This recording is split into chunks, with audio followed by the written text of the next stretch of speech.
सच्चिदानंद समर्थ सद्गुरु साईनाथ महाराज की जय। श्री साई धर्म क्षेत्र महाराज की जय। गुरुमध्ये स्थितं विश्वं विश्वमध्ये स्थितो गुरुः गुरुर्विश्वं न चान्योऽस्ति तस्मै श्री गुरवे नमः। तस्मै श्री गुरवे नमः। सदानिम्बवृक्षस्य मूलाधिवास सुधाश्राविणं पीतमप्यप्रियन्तं तरुं कल्पवृक्षाधिकं साधयन्तं नमामीश्वरं सद्गुरुं साईनाथं। नमामीश्वरं सद्गुरुं साईनाथं। नमामीश्वरं सद्गुरुं साईनाथं। సాయి కృపతో సాయి ప్రేరణతో సాయి సన్నిధిలో మన మందిరంలో ప్రతి మంగళవారం ఏర్పాటు చేసుకుంటున్న శ్రీ సాయి సచరిత్ర ఓవి గ్రంథ ఆధారిత సత్సంగాలకి హాజరైన సాయి కుటుంబంలోని సహచర సభ్యులైన మీ ప్రతి ఒక్కరికిను, అలాగే ఈ సాయంత్రం మన అందరికీ తమ సన్నిధిని ప్రసాదించి తమ స్మరణ చేసుకునే భాగ్యాన్ని ప్రసాదించిన సమర్థ సద్గురు సాయినాథుని దివ్య పాద పద్మాలకి నమస్కారం చెల్లిస్తున్నాను. సాయి సమర్థోత్తరణం అనే 4వ అధ్యాయంలో మనం బాబా గారి లీలలు, ఆయన రకరకాల భక్తులకు ఇచ్చిన అనుభవాల ద్వారా మనం బాబాను దర్శించుకుంటూ 4 రకాల వాక్కులు అని చెప్పుకున్నాం. పరాపశ్యంతి, మధ్యమ వైఖరిని. పరాపశ్యంతి మనం పూర్తి చేసుకున్నాం. మధ్యమ అంటే భగవంతుడు మానవ శరీరంతో అవతరించినప్పుడు ఆయనలో ఉండేటువంటి మానవీయ స్థితి, అంటే ఆయనలో ప్రకటమైన శాంతి, క్షమ, భూతదయ, నిస్సంగత్వం, పరోపకారం, ఇంద్రియ నిగ్రహం, నిరహంకారం, ఇలాంటివి. వైఖరి అంటే ఆయన సాధారణ స్థితి. ఆయన రకరకాల సందర్భాల్లో ఏ విధంగా ప్రవర్తించేవారు, వారి ఆహార విహారాలు ఎలా ఉండేటివి, ఆయన వచనాలు, వాక్కులు ఎలా ఉండేటివి ఇత్యాదులు తెలిపేది వైఖరి. అలా ఈ 4 కూడా భగవంతుని వర్ణించేలాగా మోగబోయాయి.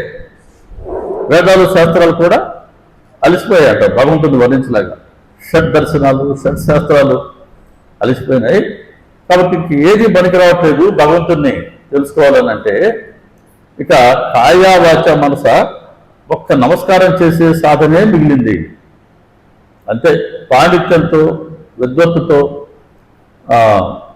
పేరు ప్రఖ్యాతులతో భగవత్ప్రాప్తి కలగదు. కేవలం మనం ఆయనకి చేస్తున్న నమస్కారాన్ని బట్టే ఉంటుంది. నమస్కారం అంటే 2 చేతులు జోడించేలా చేసే నమస్కారం మాత్రమే కాకుండా, గురువు ద్వారా మనం పొందిన ఎన్నో మేళ్లని అనుక్షణం మన మదిలో ఉంచుకొని, మన స్మృతిలో ఉంచుకొని, ఆయన పట్ల కృతజ్ఞతా భావంతో ఆయన చెప్పినట్లు మనం కనుక జీవించసాగితే మనం జీవించిన కాలం అంతా కలిపి ఆ నమస్కారంలో ఒక భాగం. ఒక నమస్కారం పూర్తి చేయాలంటే ఎప్పటికవుద్ది? ఎన్నో జన్మలు కావాలి. ఆ జన్మలకి ఎన్నో నమస్కారాలు చేయలేము. అనేక జన్మలు కలిసి ఒక్క నమస్కారంలో భాగం అవుతాయి. ఇది బాబా చెప్పారు 48వ అధ్యాయంలో. నమస్కారంపై నమస్కారం దేనికి? గౌరవంతో, గౌరవ, శ్రద్ధ, ఆదరాలతో చేసే ఒక్క నమస్కారం చాలు. ఆ ఒక్క నమస్కారమే మనం సమర్పించాలి భగవంతుడికి. ఎలా? ఆయన చేసిన మేలును గుర్తుపెట్టుకోవాలి. దానికి ప్రతిగా కృతజ్ఞత భావంతో ఆయన చెప్పినట్లు మనం ప్రవర్తించాలి. సో మన జీవన శైలిని, మన జీవన విధానాన్ని గురువు బోధలకు అనుగుణంగా మార్చుకోవడమే నమస్కారంలో ఒక భాగం. భగవంతుడు బాబా గారి శరీరంతో అవతరిస్తున్నారు. షిరిడీని ఆయన ఎన్నుకున్నటువంటి ప్రదేశం అదృష్టం. షిరిడీని ఎన్నుకున్నారు ఆయన. గోదావరి తీరంలో అప్పటికి అనేక మంది మహానుభావులు అవతరించున్నారు. జ్ఞానదేవులు, నామదేవులు, నివృత్తినాథులు, సోపాన్, ఇలా అనేక మంది గోదావరి తీరంలో ప్రకటమైంటే బాబా గారు కూడా, ఆయన కూడా గోదావరి తీరాన్ని ఎంచుకున్నారు. కొబ్బరిగామ నుంచి 4 కోసుల దూరం. 4 కోసు అంటే 2 మైళ్ళు, అంటే 6 మైళ్ళు, 3 కోసుల దూరం 6 మైళ్ళు అవుతుంది. 6 మైళ్ళు అంటే 10 కిలోమీటర్లు, 9.6 కిలోమీటర్లు ఆ దూరం షిరిడికి కొబ్బరిగాం నుంచి. ఆయన షిరిడి ఎన్నుకున్నాడు. షిరిడీలో ఆయన ఆ ఎంచుకున్న ప్రదేశం ఎంత పవిత్రమైందంటే, ఇందాక పాటలో కూడా వచ్చింది, పాదధూళితో నిండినటువంటి షిరిడి అని. ఆయన పాదధూళితో నిండిపోయినటువంటి ప్రదేశం షిరిడి. షిరిడీలో జన్మించినటువంటి అప్పటి ప్రజలే కాకుండా ఇతర జీవాలే కాకుండా షిరిడీలో ఉన్నటువంటి తృణపాషాణాలు కూడా ధన్యం అంటుంది సచ్చరిత్ర. కారణం ఏంటి? అవి ఏ ప్రయత్నం చేయకుండానే, అనుదినము ఎటువంటి ప్రయాస లేకుండానే బాబా గారి శరణాలను ముద్దు పెట్టుకుని ఆయన పాదధూళిని తమ శిరస్సుపై ధరించేటువంటి ఎంత అదృష్టం బాబా గారి పాదధూళి దొరకాలంటే. ఊది దొరికితే మనం ఎంతో మురిసిపోతాం. ఊది ప్యాకెట్ మనకు కనబడితే అది మనకి బాబా గారి ప్రసాదంగా భావిస్తాం. అలా కాకుండా సాక్షాత్గా బాబా గారి చరణ ధూళి, ఎటువంటి ప్రయాస లేదు, ఆయన నడుస్తున్నాడు ఆ గడ్డి మీద, ఆ తృణ పాషాణం మీద, రాళ్ళ మీద. కాబట్టి షిరిడీలో అప్పట్లో ఉన్నటువంటి గడ్డికి సరే, చిన్న చిన్న రాళ్ళు సరే, పెద్ద పెద్ద రాళ్ళు సరే, ఇవన్నీ కూడా దైనమైనవే. ఆయన ప్రదేశాన్ని ఎన్నుకున్నారు మరి భగవంతుడు. కారణం మనకు తెలియదు. గోదావరి తీరమే అతి పవిత్రమైనది, గోదావరి గాలి పవిత్రమైనది, గోదావరి నీరు పవిత్రమైనది. గోదావరిలో అందుకే అనేక మంది మహాత్ములు ప్రకటమయ్యారు. దాంట్లో చెప్తారు, మంగళవేడలో దామాజీ ప్రకటమైనట్టు, సజ్జర్గఢ్లో సమర్థ రామదాస్ గారు ప్రకటమైనట్లు, నరసింహవాడిలో నరసింహ సరస్వతి గారు ప్రకటమైనట్లు, షిరిడిలో బాబా గారు ప్రకటమయ్యారు. బాబా గారు ప్రకటమయ్యారని చెప్తూ ఆయన గుణాలని కొన్ని అక్కడ వర్ణిస్తారు. బాబా గారు దుస్తరమైన దుష్కరమైన మాయను ఆయన జయించారు. ప్రకటమైనప్పటికీ ఆయన స్థితి ఎలా ఉంది? ఆయనకు వచ్చి కూర్చొని సాధన చేసి సంతరించుకున్న స్థితి కాదు. షిరిడీలో వారు ప్రకటమైనప్పటికే ఎలా ఉన్నారంటే దుష్కరమైన, అంటే చేసేందుకు చాలా కష్టమైనటువంటి దుష్కరము, అంటే దుస్తరము, తరించడానికి వీలైనటువంటి మాయను ఆయన జయించారు. మాయను జయించడం అంటే ఏమని? భగవంతుడు మాయకు అతీతులు. భగవంతుడి వద్ద మాయకు తావు ఉండదు. ఎవరైతే మాయను జయించారో, మాయకు అతీతంగా ఉన్నారో వాళ్ళందరూ భగవత్ స్వరూపులే. బాబా గారి గురించి వర్ణిస్తూ ఆయన పరమ ఉదారమూర్తి, జ్ఞాన భండారం అని ఒక మాట చెప్తారు అక్కడ. వైష్ణవులకు వారు పుట్టినిల్లు. వైష్ణవులకు పుట్టినిల్లు అంటే బాబా గారు. వైష్ణవులు అంటే ఎవరు అనుకుంటాం మనం? ఎవరిని వైష్ణవులు అంటాం? విష్ణుదేవుడి అవతారాలని పూజించే వాళ్ళని మనం వైష్ణవులు అంటాం. అలా కాకుండా వైష్ణవుడు అని అంటే పరోపకారి అంటారు. నిజమైన వైష్ణవుడు పరోపకారి అంటే ఎదుటి వాళ్ళ దుఃఖాన్ని తన దుఃఖంగా భావించి ఎదుటి వాళ్ళ దుఃఖాన్ని ఉపశమింపచేసేదానికి సాయశక్తిలో ప్రయత్నించేవాడు. అటువంటి వాళ్ళకి బాబా గారు పుట్టినిల్లు. ఇప్పుడు మనం గ్రహించాల్సింది ఏంటంటే, మనం అనుకుంటాం షిరిడి మన పుట్టినిల్లు అని, కానీ సచ్చరిత్ర ఏమంటుంది? బాబా గారు వైష్ణవుడికి పుట్టినిల్లు అంటుంది. కాబట్టి మనందరం కూడా వైష్ణవులుగా ఉండాలని సచ్చరిత్ర చెబుతుంది. ఎలా? పరోపకారం. ఎవరు పరోపకారం చేయగలరు? ఎవరు ఎదుటి వాళ్ళకు తనలాగా భావించగలరు అంటే, మనలో శరీర భావన, అహంకారం ఇవన్నీ తగ్గి మనలో ప్రేమ జనిస్తేనే ఎదుటి వాళ్ళని కూడా మనలాగా మనం చూడగలం. అటువంటి మంచి మానసిక స్థితిని సంతరించుకోవాలి సాయి భక్తులందరూ అని చెప్తూ, షిరిడిలో ఉండే సమాధి సాధువులందరికీ కూడలి. సాధువులందరికీ కూడలి. ఎవరిని సాధువు అంటాం మనం? దానికి సచ్చరిత్ర ఇచ్చిన నిర్వచనం ఏంటంటే 30వ అధ్యాయంలో, ఎవరి వద్ద దేశానికి తావు లేదో, ఎవరి దరికి స్వార్థం దరి చేరలేదో, ఎవరి వద్ద అసూయ అయితే ఉండవో వాళ్ళు నిజమైనటువంటి సాధువులు. సో ద్వేషం వాళ్ళు దరిచేరకూడదు, క్రోధం వారు దరిచేరకూడదు, అందరినీ సమభావంతో చూడగలిగిన వాళ్ళు వీళ్ళు సన్యాసులు. ఇటువంటి సన్యాసులందరికీ షిరిడిలో ఉండే సమాధి కూడలి. షిరిడిలో గమనిస్తే గురు పౌర్ణమి రోజు ఎక్కడెక్కడ సాధువులు వస్తారు. అంటే ఎవరెవరినో అర్చించేటువంటి, ఆరాధించేటువంటి, సేవించుకునేటువంటి ఎంతో మంది సాధువులు వస్తారు. వాళ్ళందరూ రకరకాల దేవి దేవతలను ఆరాధించే వాళ్ళే. అందరూ బాబా గారిని ఆరాధిస్తారని కూడా కాదు. ఏ దేవి దేవతలను కానీ లేదా ఏ గురువుని ఆశ్రయించిన వాళ్ళు కానీ గురు పౌర్ణమి రోజుకి షిరిడికి వస్తారు. కారణం ఏంటంటే బాబా గారు సకల దేవతా స్వరూపుడు, సకల సాధు స్వరూపుడు అని ప్రతి ఒక్కరికి అనుభవం వెళ్ళిపోయింది. ఈరోజు బాబా గారి గురించి ప్రత్యేకంగా ఎవరైనా తెలిసి మాట్లాడాల్సిందే కానీ ఒకసారి ఆయన అనుగ్రహం కలిగితే ఆయన ఎవరు గ్రహించారంటే ఎవరైనా సరే వచ్చి ఆయన పాదాల వద్ద అంత చోటు దొరికితే చాలు అనుకుని ఉండడమే. ఆ సమాధి దగ్గరికి చేరుకునే మార్గంలో జీవులకి గ్రంథులు తొలగిపోతాయి. సచరిత్ర ప్రతి వాక్యము వరమే. అందుకే సచరిత్ర అనగానే వరాల జల్లు అని చెప్పుకోవడం నాకు చాలా ఇష్టం. ఆ సమాజ వద్దకు చేరుకునే మార్గంలో జీవుల గ్రంథులు విడిపోతాయంట. గ్రంథులు అంటే ఏంటి? మనకు భగవంతుడికి మధ్యలో ఉంటే అడ్డంకులు,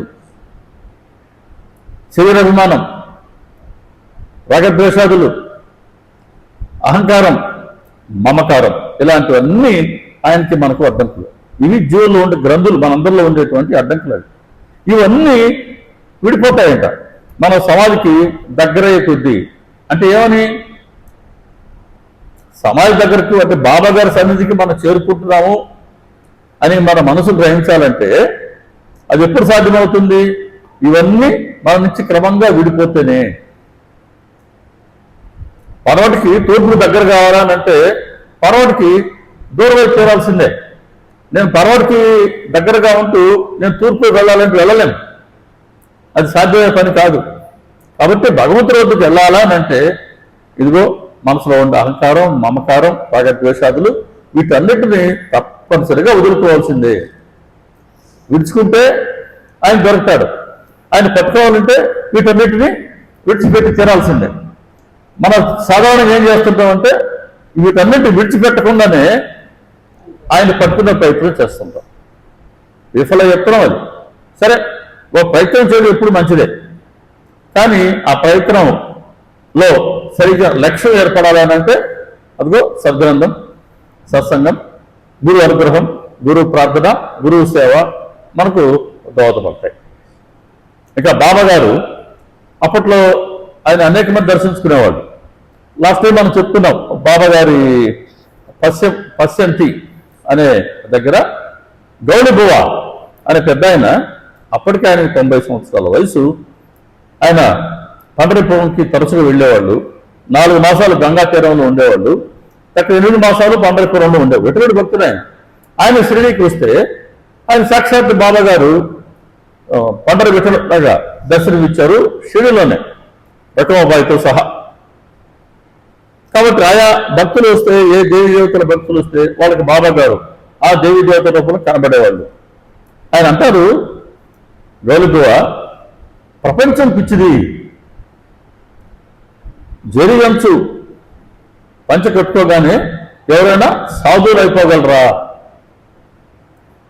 శరీరం అంతా, శరీరంలో ఎముకలన్నీ పొల్లలైపోయేలా శ్రమ పడాలి.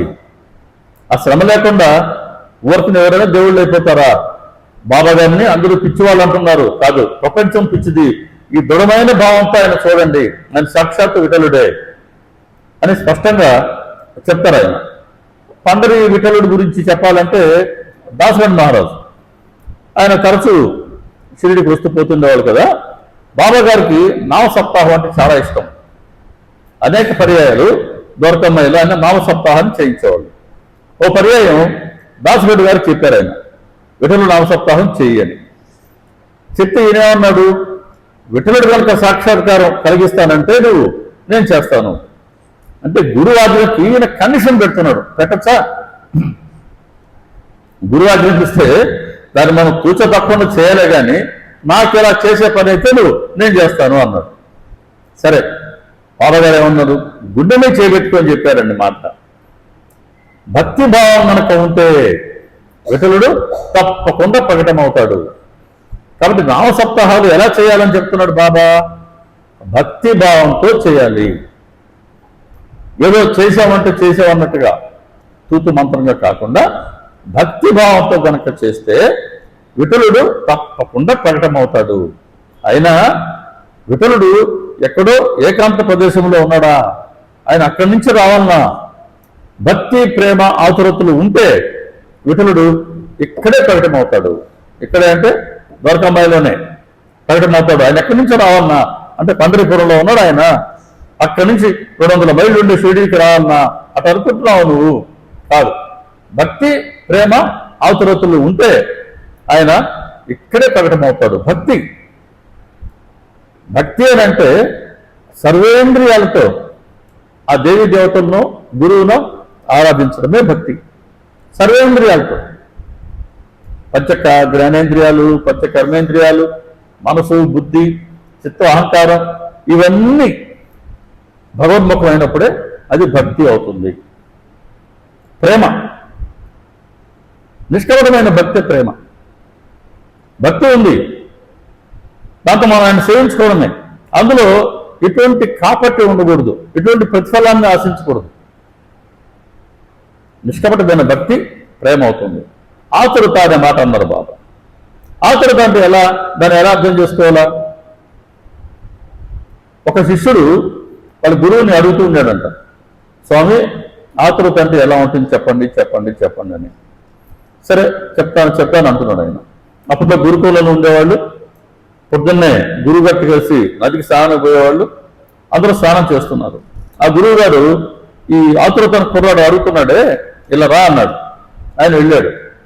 గబక్కని గురువు ఏం చేశాడు? ఆయన తల పట్టుకొని నీళ్ళల్లో ముంచేశాడు. కాసేపటికి పైకి లేపాడు. నీళ్ళల్లో ముంచినప్పుడు నీకు ఎలా అనిపించింది అన్నాడు.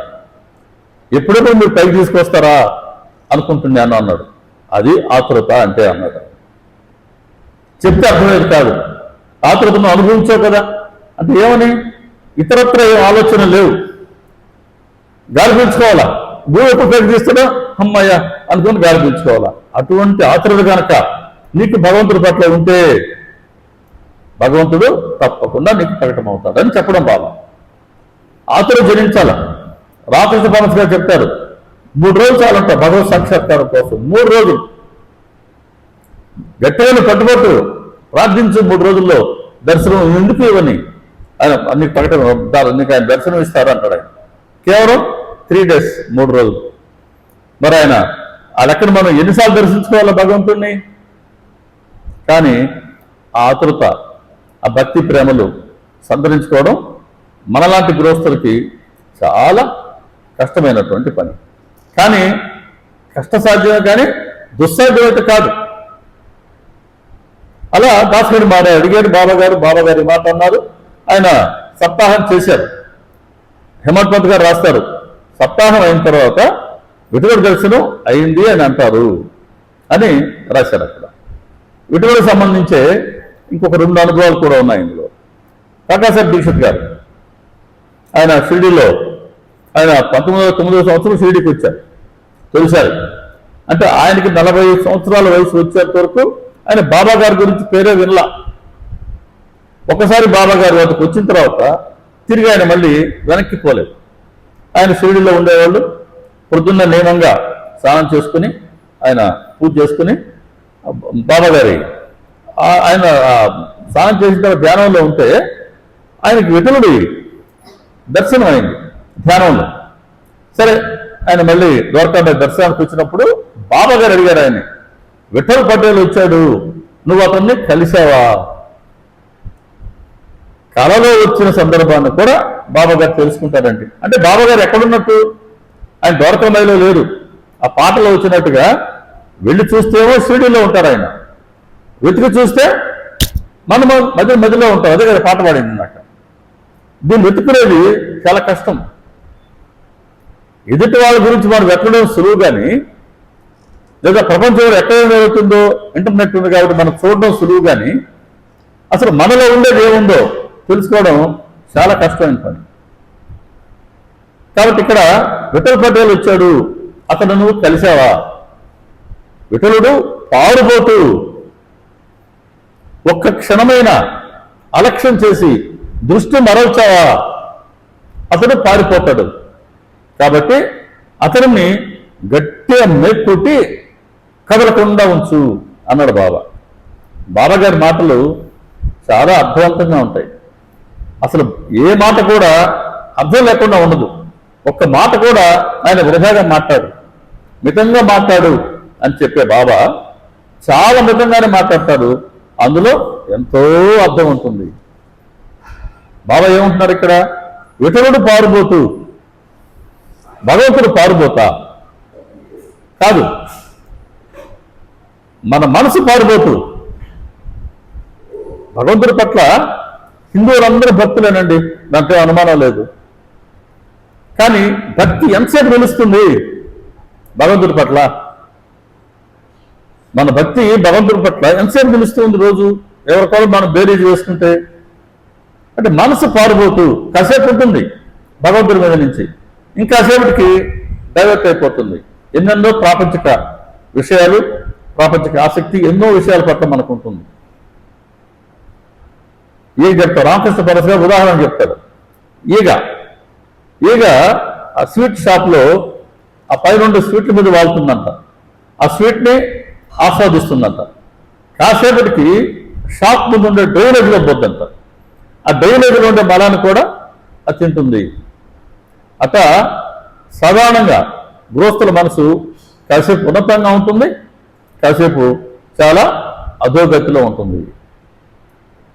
భక్తి ఎంతసేపు నిలుస్తుంది మనకు భగవంతుడు పట్టని దానికి ఆయన ఒక ఉదాహరణ చెప్పారు. దోశ పెనం బాగా వేడిగా ఉంది, మీరు లేడీస్కి బాగా తెలుసు. ఒక నీటి చుక్క పడింది అనుకుందాం, ఎంతసేపు ఉంటుంది దాని మీద? ఎంతసేపు ఉంటుంది? అంతే. సుయి 2 క్షణాల 1 క్షణం అంతే, ఇంక మరి కనబడదు. అంతసేపు ఉంటుందంట మన భక్తి భగవంతుడి పట్ల. కాబట్టి అటువంటి భక్తి సరిపోదు సుమా. 1 క్షణం అలక్ష్యం చేసావా, దృష్టి మరల్చావా? భగవంతుడి పట్లే దృష్టి ఉంటేనే భగవత్ సాక్షాత్కారం ఒక రోజుకి సాధ్యమవుతుంది. ఆయన పట్ల కాసేపు, ఇంకా చాలాసేపు ఇతరత్ర విషయాల పట్ల ఉంటే ఆయన కోరుకునేంత భక్తి మనం ఎప్పుడు సంతరించుకోవాలా?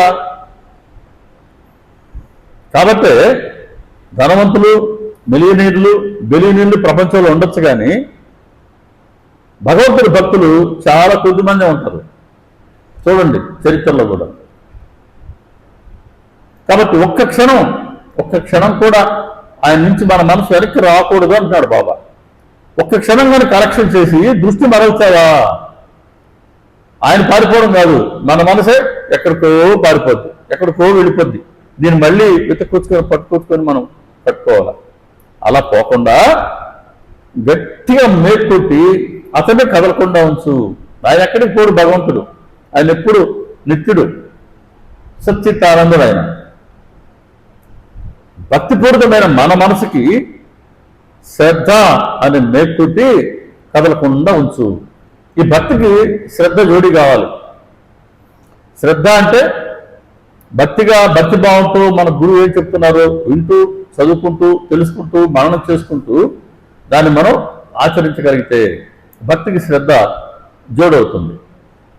భక్తి సేవలో ఉన్నవారికే నేను అంకితుడిని, ఇతరత్వ నేను లభ్యం కాను. 82వ సత్యత్వ 2వ అధ్యాయంలో మనం చెప్తున్నాం. అప్పుడు కాబట్టి భక్తి ఉండాలి, శ్రద్ధ ఉండాలి. శ్రద్ధ ఎంత ముఖ్యం అంటే భగవద్గీతలో ఒక అధ్యాయమే శ్రద్ధ మీద పెట్టాడు శ్రీకృష్ణ పరమాత్మ. శ్రద్ధాత్ర విభాగ యోగం అన్నాడు 17వ అధ్యాయాన్ని. అంతటి ముఖ్యమైనది ఒక శ్రద్ధ. కాబట్టి భక్తిపూరిత మనసుకి శ్రద్ధను మేల్కొట్టి కదలకుండా ఉంచు అని విఠల్ గురించి చెప్తూ, విఠలుడి గురించి దీక్షిత్ అన్నమాట బాబా గారు. సరే, దీక్షిత్ గారికి అర్థం కాలేదు. సరే, ఆయన వాడకి వెళ్తున్నాడు, సత్రానికి వెళ్తున్నాడు. బజార్లో ఎవరో ఒకరు వచ్చి విఠలుడి పటాలు అమ్ముతున్నాడు క్యాలెండర్లో. అది కొన్నాళ్ళు వెళ్ళాడు. విచిత్రంగా తనకు ఉదయం ఏ రూపంతో అయితే విఠలుడు దర్శనం ఇచ్చాడో అదే రూపంతో ఉన్న క్యాలెండర్ అది. ఇప్పుడు అర్థమైంది, ఓహో బాబా చెప్పాడు విఠల్ పటేల్ వచ్చారు కలిశావా అని ఆ చిత్రపటాన్ని కొనుక్కెళ్ళి క్యాలెండర్ కొనుక్కెళ్ళి ఆయన గదిలో దానికి మేపుట్టి దాన్ని ఉంచుకొని దాన్ని ఆయన ధ్యానించుకుంటూ ఉండేవాళ్ళు. భగవంతురావు క్షీరసాగర్ అనే భక్తుడు కూడా షిరిడికి వచ్చినప్పుడు బాబా గారు చెప్పారు, ఇతడు తండ్రి నాకు స్నేహితుడు. వాళ్ళ తండ్రి ఈ అబ్బాయి కాదు, వాళ్ళ నాన్న బాబా గారి స్నేహితుడు అంట. వాళ్ళ నాన్న చనిపోయాడు, వాళ్ళ నాన్న లేరు ఇప్పుడు. కానీ ఆ కొడుకు వెళ్ళినప్పుడు షిరిడికి బాబా చెప్పిన మాట, ఇతడు తండ్రి నాకు స్నేహితుడు. ఆయన మంచి విఠలుడి భక్తుడు. వాళ్ళ నాన్న షిరిడికి తరచూ వెళ్తూ వస్తుండేవాళ్ళు. ప్రతిరోజు షిరిడికి విఠలుడికి ఆయన పూజ చేసేవాళ్ళు, నివేదన చేసేవాళ్ళు. అసలు వాళ్ళ నాన్న చనిపోయిన తర్వాత వీడు విఠలుడికి పూజ చేయడం లేదు, విఠలుడికి నివేదన చేయడం లేదు. ఈ విధంగా విఠలుడిని పస్తులుంచుకున్నాడు, నన్ను కూడా పస్తులుంచుకున్నాడు. అందుకనే నేను ఇతన్ని ఇక్కడికి లాక్కుని వచ్చాను. ఇప్పుడు ఇతనికి పూజ చేయమని గుర్తు తెచ్చి ఇతర చేత నేను పూజని ప్రారంభింపజేస్తాను. అంటే వాళ్ళ నాన్న శ్రద్ధగా దేవుణ్ణి ఆరాధించబట్టి ఆయన బాబా గారికి మిత్రుడైనాడు. కాబట్టి ఎవరైనా సరే ఏ దేవి దేవతలను సరే మన గారు శ్రద్ధగా కనుక భక్తితో ఆరాధిస్తే ఆ భక్తి ఫలితం మనం బాబా గారి వద్ద పొందగలం. అందుకనే గురు పౌర్ణమి రోజు ఎక్కడెక్కడ వాళ్ళు షిరిడికి వస్తారు. అది రాత్రి అంతా దర్శనం జరుగుతూనే ఉంటుంది. అదొక అనుభవం. ఆ గురు పౌర్ణమి షిరిడిలో ఉందాం అనేది ఒక రకమైన అనుభవం. అది అలా క్షీరసాగర్ భగవంతురావు క్షీరసాగర్ వస్తే బాబా గారు ఆ మాట చెప్పడం జరిగింది. ఈ విధంగా జరుగుతున్నాయి బాబా గారి లీలని చెప్తూ అసలు బాబా గారు షిరిడిలో ప్రకటమైన తీరుని నానా చూద్దారు తల్లి ఆవిడ వర్ణిస్తారు. నానా చూద్దారని షిరిడి వాసి అయిన వాళ్ళ తల్లి అప్పటికి 60 ఏళ్ళ వృద్ధ నారి ఆవిడ చెప్పారు, అయ్యా ఒకరోజు తెల్లవారేసరికి ఈ కుర్రాడు 16 ఏళ్ళ కుర్రాడుగా ప్రకటమయ్యాడు. అదిగో ఈ వేప చెట్టు కింద ఆయన చిరాసనంలో కూర్చొని ఉన్నాడు, ప్రకటమయ్యాడు. చాలా ముఖ్యమైన మాట. చాలా మంది బాబా గారి తల్లిదండ్రులు ఎవరు, ఏ ఊరాళ్ళు, ఎక్కడి నుంచి వచ్చారు, చాలా వరకు రకరకాలుగా ప్రశ్నించారట బాబాని. కానీ ఎవరికి వివరాలు దొరకలేదు. వివరాలు దొరకలేదు అని సచరిత చెప్తుంటే బాబా గారు ఆ ఊర్లో పుట్టారు, బాబా గారు పుట్టినది, బాబా గారు పరాలోకి పుట్టారని రకరకాల గాసిప్స్, రకరకాల వార్తలు మనం చదువుతూ ఉంటాం. అవన్నీ నమ్మొద్దండి. బాబా గారి గురించి ఏదైనా సరే ప్రామాణికం ఉందనంటే సచరిత్రే. సచరిత్ర ఏం చెప్పిందో అదే ప్రామాణికం. సచరిత్ర భావాలకి అనుగుణంగా ఉండే విషయాన్ని మనం స్వీకరించవచ్చు, కానీ సచరిత్రలో లేని భావాన్ని మనం స్వీకరించాల్సిన పనే లేదు. దాని గురించి మనం చర్చించాల్సిన అవసరమే లేదు. బాబా గారు దాంట్లో ఓవి రాస్తాడు, ఒక వాక్యం రాస్తాడు, తల్లిదండ్రుల్ని, ఆప్తులని, సకల ప్రపంచాన్ని, జాతి మతాలను, ప్రపంచ వ్యవహారాలను త్యజించి షిరిడీలో భక్తుల కోసం, భక్తుల హితం కోసం ప్రకటమయ్యారు. ఆయన ప్రకటమయ్యారంటే ఎందుకోసం? మనకు హితాన్ని కలిగించాలని, మనకు శ్రేయస్సుని కలిగించాలని. కాబట్టి ఈ నానచంతో తల్లి చెప్పి సరిపోయింది. వేప చెట్టు కింద ఆయన ప్రకటమయ్యారు. వేప చెట్టు అప్పట్లో కూడల్లో ఉండేదంట. ఆ కూడల్లో వేప చెట్టు కింద కూర్చోవాలని అంటే ఎవరో ఒకరు చూడాలి కదా, ఇది ఈ పక్క వచ్చాడు లేదా ఆ పక్క వచ్చాడని. ఎవరు చూడాల. ప్రజల దృష్టిలో కనబడేసరికి ఆయన చెట్టు కింద ఆయన స్థిరాసనంలో కూర్చొని ఉన్నారు. ఎలా ఉన్నారు? 16 ఏళ్ళ కుర్రాడుగా ఉన్నారు. చాలా అందంగా ఉన్నాడు. రూపురేఖలు చాలా అద్భుతంగా ఉండేటివి. అది చూస్తుంటే చూస్తూ ఉండాలా అనిపించేది. 16 ఏళ్ళ వయసులోనే అప్పటికే ఎలా ఉన్నారు? ఆయన పూర్ణ మూర్తి భవించిన వైరాగ్యం యొక్క పూర్ణావతారంగా ఉన్నారు. మూర్తి భవించిన వైరాగ్యం ఎలా ఉంటుందంటే అదిగో ఆ కుర్రాళ్ళలో ఉంటుంది. కారణం ఏంటి? ఎండైనా అక్కడే ఉంటున్నాడు, వానైనా అక్కడే ఉంటున్నాడు, శలైనా అక్కడే ఉంటున్నాడు, రాత్రి అక్కడే ఉంటున్నాడు, పక్కనే శ్మశానం, అయినా భయం లేదు. పగటి పూట ఎవరిళ్ళకి వెళ్ళేవారు కాదు, ఆయన అక్కడే కూర్చొని ఉండేవాళ్ళు. ఎవరైనా పలకరిస్తేనే మాట్లాడేవారు. కాబట్టి పిల్లవాడిగా కనబడుతున్నాడు, కుర్రవాడిగా. కానీ ఈయన చర్యలు చాలా మంది గొప్పవాళ్ళ కంటే కూడా గొప్పగా ఉండేటివి. కాబట్టి ప్రజలు ఎంతగానో ప్రయత్నించారు ఈ కుర్రాడు ఎవరు, ఎక్కడి నుంచి వచ్చాడని. ఎక్కడ వివరాలు దొరకలేదు. కారణం ఏంటి? పండరీపురంకి వెళ్ళేవాళ్ళు, పండగ నుంచి వచ్చేవాళ్ళు, ఇలా అందరికీ బాటసారులకి షిరిడి కూడలి. కాబట్టి ఎక్కడెక్కడి నుంచో వచ్చే వాళ్ళందరూ కూడా ఈ కుర్రాన్ని చూస్తున్నారు. కానీ ఈ అబ్బాయి మేము పలానా ప్రాంతంలో చూసాం, పలానా ఊర్లో చూసాం, పలానా వాళ్ళ అబ్బాయి అన్న వివరాలు ఆ చూపి దొరకనే లేదు. జనం మాత్రం చర్చించుకుండే ఈ కుర్రాడు ఎవరు, ఏ భాగ్యవంతుల బిడ్డ. భాగ్యవంతుల బిడ్డ ఎలా ఉంటాడు? భాగ్యవంతుల బిడ్డ ఎలా ఉంటాడు? ఎలా ఉంటారు భాగ్యవంతుల బిడ్డలు? వయసు తగ్గట్టుగా ఉంటారు. మంచి కాస్ట్లీ బుల్లెట్ ఉండాలి ఆ వయసులో ఉంటే. ఏసీ క్లాస్ రూమ్లో స్కూల్స్లో ఉండాలా, లేదా తర్వాత ఏసీ కార్లు, పెద్ద పెద్ద కారు ఉండాలి, లేటెస్ట్ కార్లు ఉండాలి. ఇది భాగ్యవంతుల బిడ్డలకు ఉండేటువంటి లక్షణం. ఈయన మరి భాగ్యవంతుల బిడ్డని. నిజమైన భాగ్యం ఏంటి అని అంటే వైరాగ్యం. వైరాగ్యమే భగవంతుడికి ఉండే 6 షడ్గుణాలలో మొట్టమొదటిది. భగవంతుడు 6 గుణాలు ఉంటాయి: యశస్సు, ఐశ్వర్యం, జ్ఞానం, వైరాగ్యం, ఔదార్యం, వైభవం. వీటిలో వైరాగ్యం ప్రథమ విభూతి. భగవంతుడు చెప్తాడు, ఆయన ఎవరినైతే ఆశీర్వదించాలనుకుంటాడో వాళ్ళకి వైరాగ్యాన్ని ఇస్తాడండి. అటువంటి వైరాగ్యం. కాబట్టి ఈ కుర్రాల్లో ఆయన పరిపూర్ణ విరాగిలా కనబడుతున్నాడు. మూర్తి గురించిన వైరాగ్యం యొక్క పూర్ణావతారంలా కనబడుతున్నాడు. కాబట్టి ఈ అబ్బాయి భాగ్యవంతుడు. ఏ భాగ్యవంతులు బిడ్డో అని వాళ్ళు ఆలోచన. అప్పట్లో ఖండోబా దేవుడు పూనేవాడట. పాత రోజుల్లో గ్రామాల్లో పూనకం వచ్చిందంటూ ఉండేవాళ్ళు, ఉండేటివి అవన్నీ కూడా. అలా ఖండోబా దేవుడు పూనాడు. గణాచారి మాంసపతే ఆయన పూనాడు. పూన్నప్పుడు ఆ సందర్భంలో మాంసపతి గారు ఏది చెప్తారో అవన్నీ నిజమై తీరేవంట. అది షిరిడి ప్రజల అనుభవం అంట. ఆయన తాదాత్మ్యం చెందేవాడు మాంసపతి గారు ఖండోబాతో. ఆ ఖండోబా పూనకం లాగా వచ్చినప్పుడు ఆయన నోటుకొని ఏడు వచ్చిందో అవన్నీ జరిగి తీరేటి అంట. ఇప్పుడు అదే మాదిరి ఖండోబా ఉంటే ఆ గణాచార్ని అడిగారు వీళ్ళు, అయ్యా నువ్వేమి చెప్పు, ఖండోబాదేవా మీరేమి చెప్పండి, ఈ కుర్రవాడు ఎక్కడి నుంచి వచ్చాడు, వీరి తల్లిదండ్రులు ఎవరు, ఈ కుర్రవాడు ఆచూకీ చెప్పండి అంటే ఆయన ఏం చెప్పారు, పలానా ఊరు, పలానా తల్లిదండ్రులు చెప్పలా, గుణపం తీసుకురండి అన్నాడు. నేను ఒక చోటు చూపిస్తాను, అక్కడ త్రవ్వండి, ఈ కుర్రవాడి ఆచూకీ తెలుస్తుంది అన్నాడు. సరే వీళ్ళు పోయి గుణపం తీసుకొచ్చారు. ఆ వేరు చెట్టు కింద స్థలం చూపించారు. అక్కడ గుణపంతో త్రవ్వారు. ఇటుకరాళ్ళు బయటపడ్డాయి. ఇటుకరాళ్ళు తొలగించారు.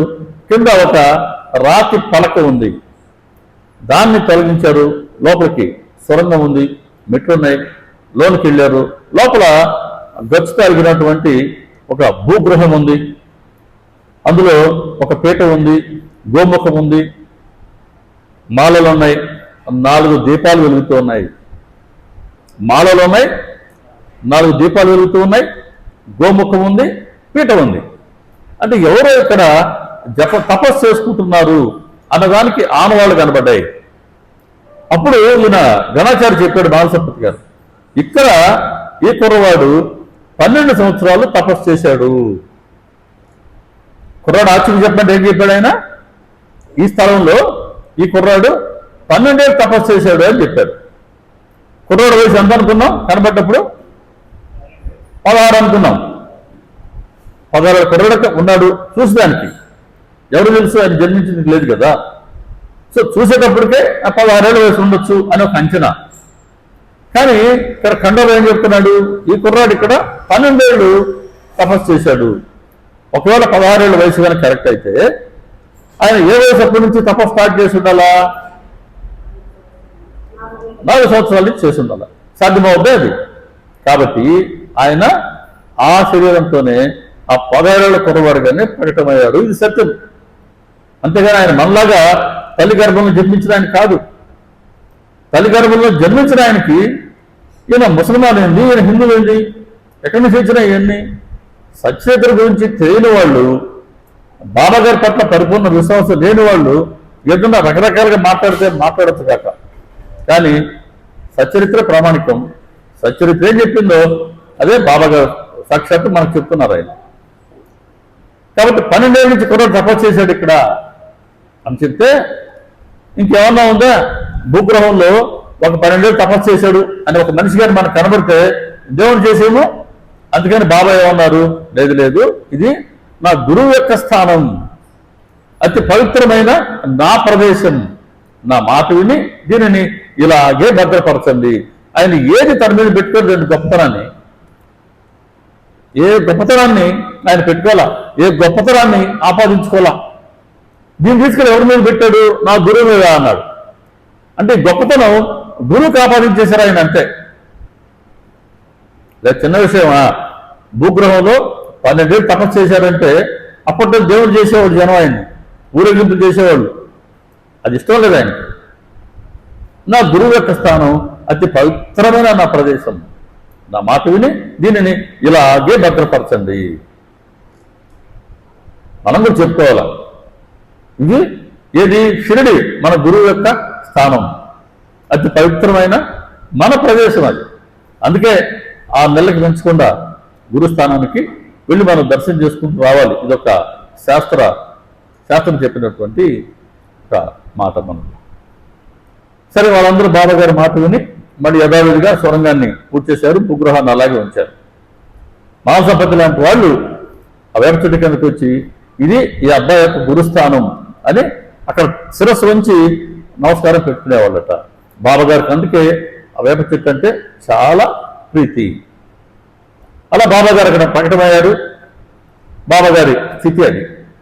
తర్వాత సాటే అనే భక్తుడు, ఆయన రెవెన్యూ డిపార్ట్మెంట్లో పనిచేసేవాళ్ళు, ఆయన వచ్చి ఇప్పుడు ఎక్కడైతే వేప చెట్టు ఉందో, వేప చెట్టు చుట్టూ స్థలం ఉందో దీన్నంతా ఆయన కొనుగోలు చేసి అక్కడ తొలిసారిగా ఒక సత్రాన్ని ఏర్పాటు చేశారు ఆయన. అప్పటి వరకు షిరిడీలో ఎటువంటి వస్తువులు లేవు. బాబా గారి భక్తులు వస్తుంటే ఉండేందుకు బాబా గారు కూడా ఎవరైనా భక్తులు వస్తే భక్తులు ఇళ్ళకి పంపించేవాడు. భక్తులు ఎక్కువ రాసాగారు కాబట్టి ఒక సత్రం లాంటిది ఉంటే బాగుంటుంది అని సంకల్పించుకుని సాటే ఆ షిరిడి ప్రజలతో మాట్లాడి వేప చెట్టు చుట్టూ ఉండే స్థలం, అంటే ఇప్పుడు మనం బాబా గారి దర్శనం చేసుకుని బయటకు వస్తాం కదా, బాబా గారి వెనక గోడ ఉంటుంది కదా, ఆ గోడ దగ్గర నుంచి ఆ స్థలం అంతా కూడా ఎక్కడి వరకు ముందు లోపలికి భూగ్రహం లాగా ఉంటుంది, అక్కడ వరకు ఆ స్థలాన్ని మొత్తం ఆయన కొనుగోలు చేసి ఉత్తరం దక్షిణం ఉండేటట్టుగా ఒక సత్రం ఒకటి, ఒక రేకుల షెడ్ ఒకటి ఆయన ఏర్పాటు చేశారు. అలా తొలిసారి షిరిడీలో ఒక వసతి గృహం ఏర్పడింది భక్తులకి. బాబా చెప్పారు అక్కడ, ఇక్కడ ప్రతిరోజు ప్రతి గురువారం శుక్రవారం సాయంత్రం అలికి శుభ్రం చేసి సామ్రాన్ని కనుక వేస్తే శ్రీహరి సుఖాలను ఇస్తాడు. బాబా చెప్పిన మాట. అందుకనే గురు శుక్రవారాల్లో సాయంత్రం అక్కడ మనం సామ్రాన్ని పొడి వేస్తుంటాం కదా, అది బాబా చెప్పిన మాట అన్నమాట. బాబా స్వయంగా చెప్పారు, నేను విన్నాను అన్నాడు హేమంత్ పంత్ గారు. విన్నవాళ్ళు చాలా మంది ఉన్నారు అప్పట్లో అని. కాబట్టి గురు శుక్రవారాలు అక్కడ అలికి శుభ్రం చేసే అవకాశం మనకి లేదనుకోండి, ఇప్పుడు కనీసం మనం సామ్రాన్ని అక్కడ సమర్పించుకోవాలి. ఇంకా అది ఉదయం నుంచి వేస్తూనే ఉంటారు. కానీ సత్యరు చెప్పింది సాయంత్రం అన్న, గురువారం శుక్రవారం సాయంత్రం అనే మాట వాడారు. అలా జరుగుతుంది. అది ఒక వసతి గృహం తొలిసారి ఏర్పడింది. రెండవది కాకాసాహెబ్ దీక్షిత్ గారి ద్వారా దీక్షిత్ వాడ ఏర్పడింది. తర్వాత మళ్ళీ ఇప్పుడు మనం ఏ సమాజ మందిరం దర్శించుకుంటున్నామో ఆ బూటి ఈ వాడని కట్టించారు. దీన్ని బూటివాడ అని కూడా పేరు. బూటివాడనే క్రమేణా సమాజ మందిరం అయ్యింది.